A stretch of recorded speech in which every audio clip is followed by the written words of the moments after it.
I stood in my sister Olivia's kitchen on Thanksgiving Day, holding my plate of turkey and stuffing, watching as the successful members of my family gathered around her elegant dining room table.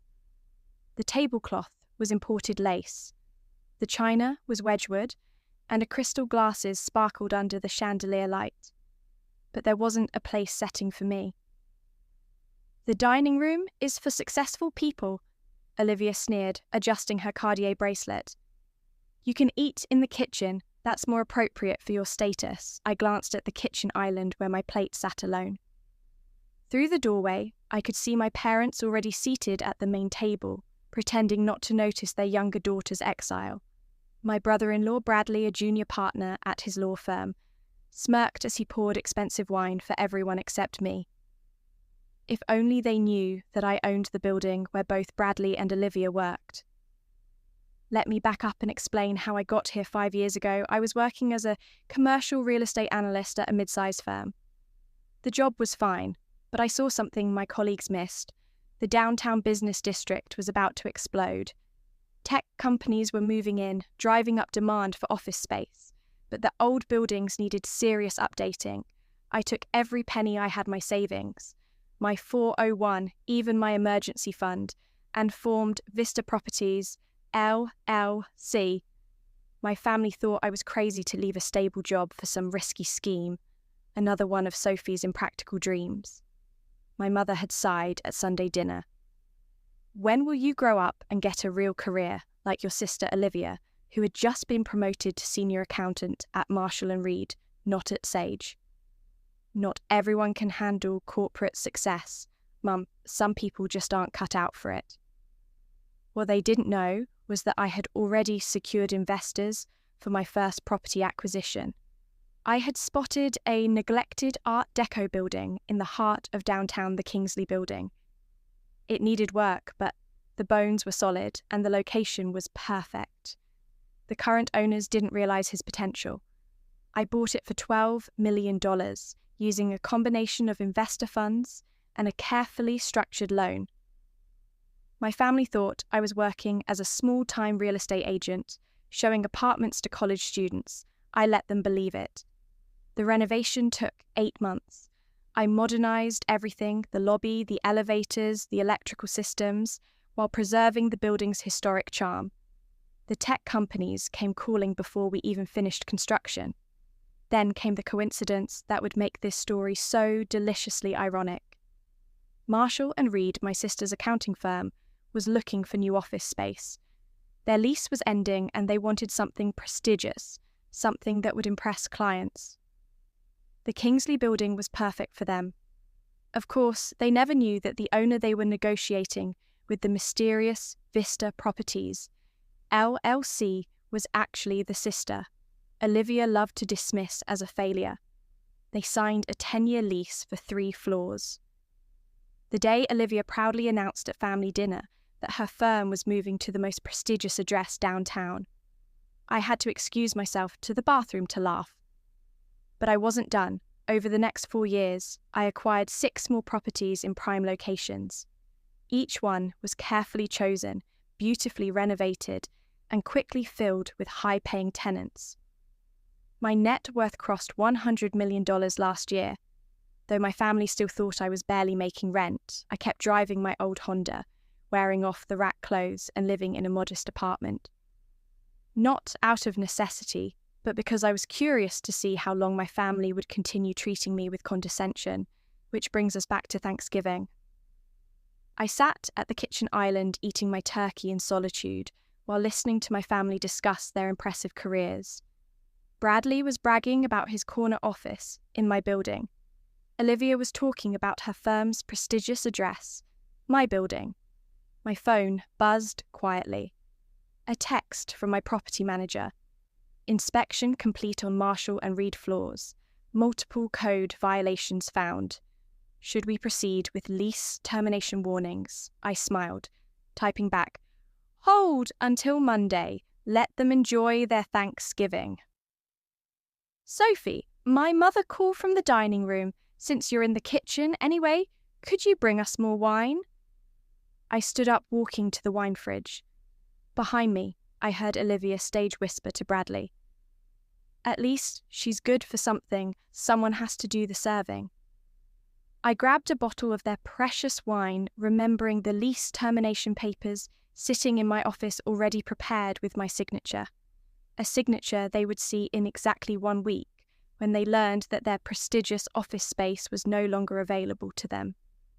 "Here's your wine," I said, pleasantly placing the bottle on their table. "By the way, how do you like the new elevators in your building?" "I heard they just got upgraded."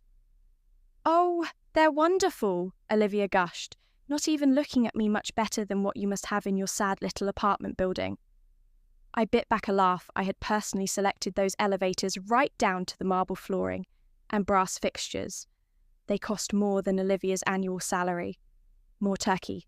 my mother asked Bradley, completely ignoring my presence, and now that I had served my purpose. "Speaking of buildings," Bradley said pompously, "did you hear that Vista Properties just acquired the Preston Tower? Now that's a successful real estate company, not like some people's little rental agent jobs." I nearly choked on my water. I had closed that deal yesterday, $50 million for one of the most iconic buildings downtown. The announcement wouldn't be public until next week. "How did you hear about that?" I asked casually. "I have connections," Bradley boasted, "high-level business information you wouldn't understand." I nodded thoughtfully, pulling out my phone again. Another text from my property manager, Preston Tower. Closure complete. Congratulations on the acquisition, Miss Walker. Sophie, if you're done hovering. Olivia cut in. The kitchen needs cleaning. We successful people would like to enjoy our dinner in peace. I returned to my exile in a kitchen, listening to them congratulate themselves on their accomplishments. Through the window, I could see my driver, waiting patiently in my Bentley, hidden around a corner where my family couldn't see it 1 week. In 1 week, they would learn that the sister they banished to the kitchen owned not just their building, but half the premium office space in downtown. Their lease termination notices would arrive on expensive letterhead, bearing the signature of the owner they'd been paying rent to all along. Sometimes success isn't about proving people wrong immediately. Sometimes it's about waiting for the perfect moment to show them exactly who they've been looking down on. 1 week after that humiliating Thanksgiving dinner, I sat in my real office, the entire top floor of the Kingsley building. Floor-to-ceiling windows offered a panoramic view of the city I largely owned. On my desk sat 2 stacks of documents, lease termination notices for Marshall & Reed, and a second set for Bradley's law firm. My intercom buzzed. "Ms. Walker, the courier is ready to deliver the notices. Send them out," I replied, checking my watch. 9:15 a.m., right about when Olivia would be settling in with her morning coffee. I pulled up the security camera feeds on my monitor. Camera 12 showed Olivia's office where she sat, smugly reviewing files. Camera 14 showed Bradley's corner office, 3 floors below, where he was probably billing clients for hours. He didn't work. At exactly 9:30 a.m., the courier arrived on their floors. I watched as identical envelopes were delivered to both offices. Olivia opened hers first, probably assuming it was something routine. It wasn't. I zoomed in as her face transformed from casual disinterest to shock to pure panic. She grabbed her phone, probably to call Bradley. On camera, 14. I watched him answer, then frantically tear open his own envelope. My phone started ringing almost immediately. I let it go to voicemail, enjoying the show on my monitors, as Olivia paced her office, face growing redder by the minute. Then she did exactly what I expected. She called our parents. I switched my office phone to speaker and dialed my mother's number. She answered on the first ring.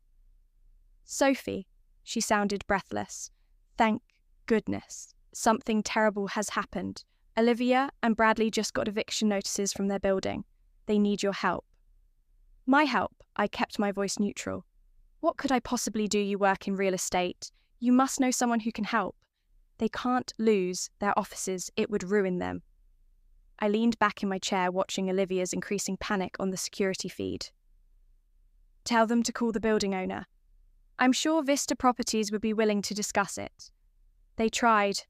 No one will connect them to the actual owner. Please, Sophie, I know we're not always kind to you, but they need help. Interesting, I'm used. Last week, I wasn't successful enough to eat dinner with you. Now, I'm subtly useful.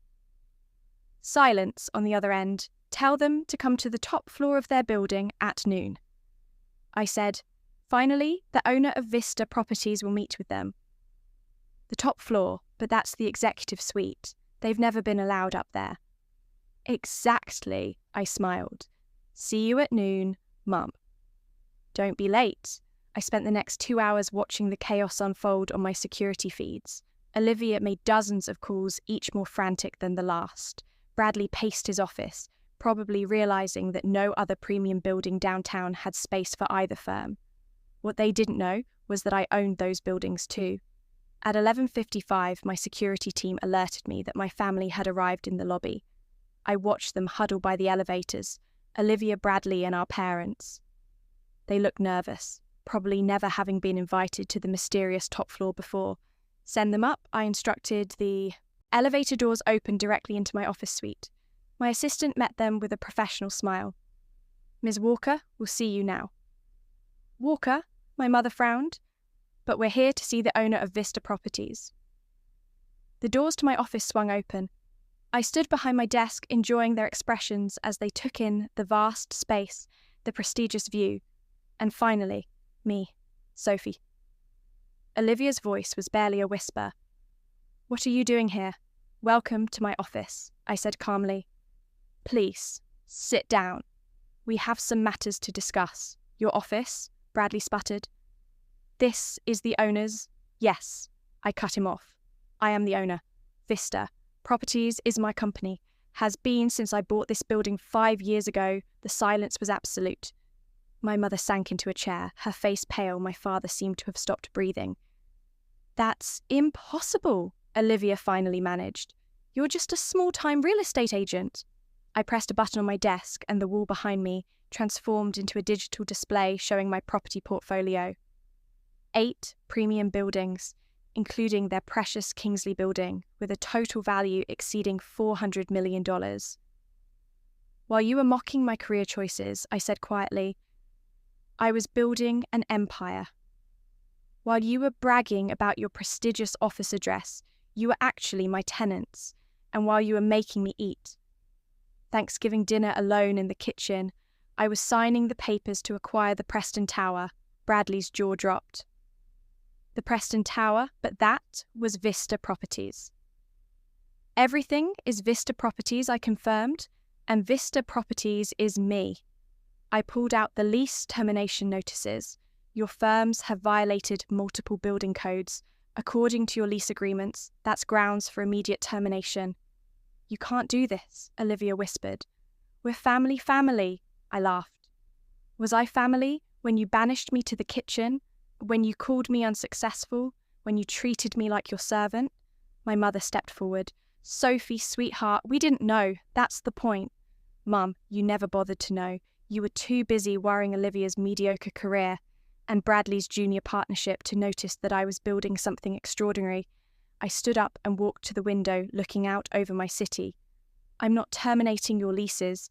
They let out collective sighs of relief. But I turned back to them. I am tripling your rent. Effective immediately, and you'll be moving to different floors. Those corner offices you're so proud of. I need them for tenants who don't treat people like second-class citizens. Triple Bradley choked.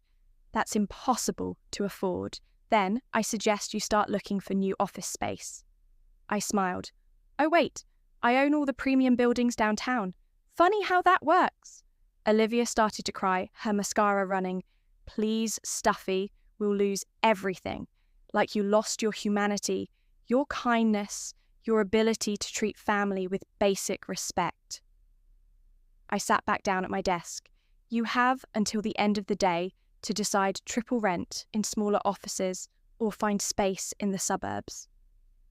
Either way, I expect you'll be more careful about judging people's success in the future. And one more thing I added as they turned to leave. Next Thanksgiving, I'll be eating at the main table.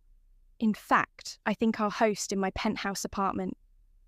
The view is spectacular. After they left, I watched on the security cameras as they walked back to their soon-to-be former offices.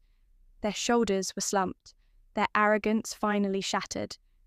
My thumb buzzed with a text from my property manager, new premium tenant interested in those corner offices. Should I schedule a showing? I smiled, remembering all the times Olivia and Bradley had bragged about their prestigious corner views. Yes, I replied. Tell them they're available immediately. Sometimes success isn't about proving people wrong. Sometimes it's about letting them discover just how wrong they've been, preferably while sitting in an office they didn't know you owned. That evening, I drove home in my real car, a Rolls-Royce Phantom, to my real apartment, a 2-story penthouse overlooking the city. On my coffee table, set the formal invitation I'd have printed for next year's Thanksgiving dinner, complete with assigned seating. Olivia and Bradley's seats by the kitchen door, of course. After all, some people need to learn what it feels like to be kept away from the main.